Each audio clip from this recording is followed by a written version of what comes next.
for some of us, school lunches were mystery meat and gelatinous mac and cheese. Or maybe you were lucky and your mom packed you a PB&J and some pretzels. Well, these days there's peanut allergies, a full-out war on sugary snacks and drinks, and a real effort to get kids healthy.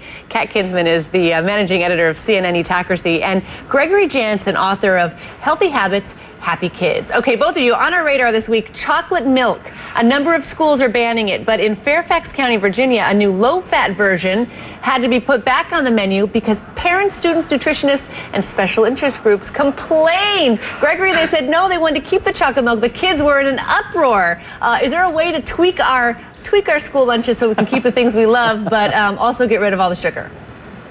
Oh, I don't know. You know, some of the school lunches are not good at all. This recent thing really is I'm upset by it because it's disempowering parents.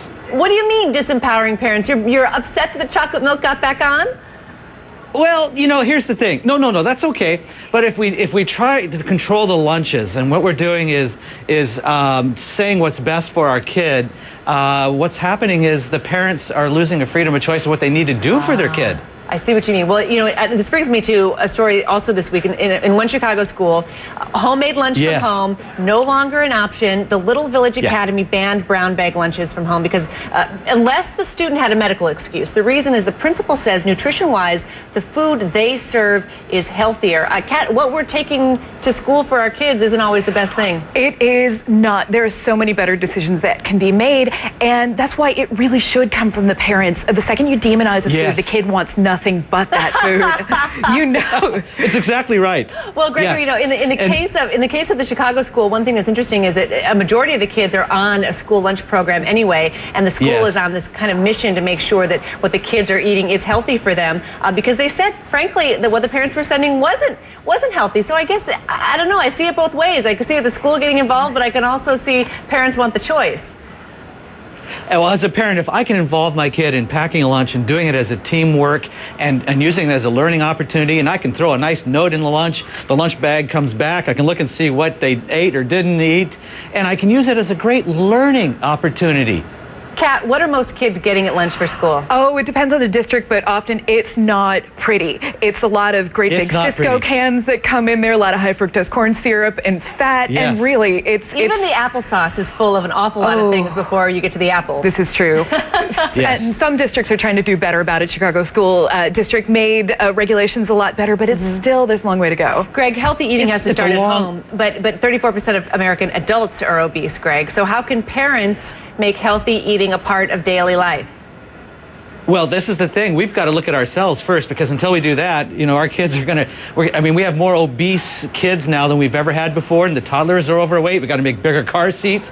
So we have a real problem here. You know, I've been treating eating disorders for nearly 30 years, and I'm seeing a trend that the eating disorders are dropping to younger ages, 10, 11, 12 years old. All right, Gregory Jansen, I'm going to leave it there with you. Healthy Habits, Happy Kids is the name of the book.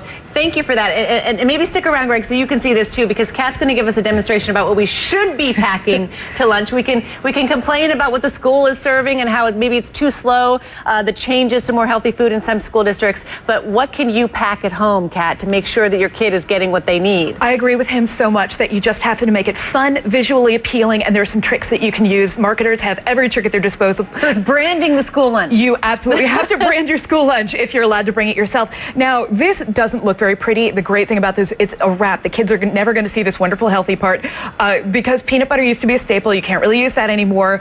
I turned to hummus, which I say is like the glue of an amazing meal. It's packed with so much protein. You go with, we did a fancy pants version here with some organic low-fat cheese and some organic turkey slices.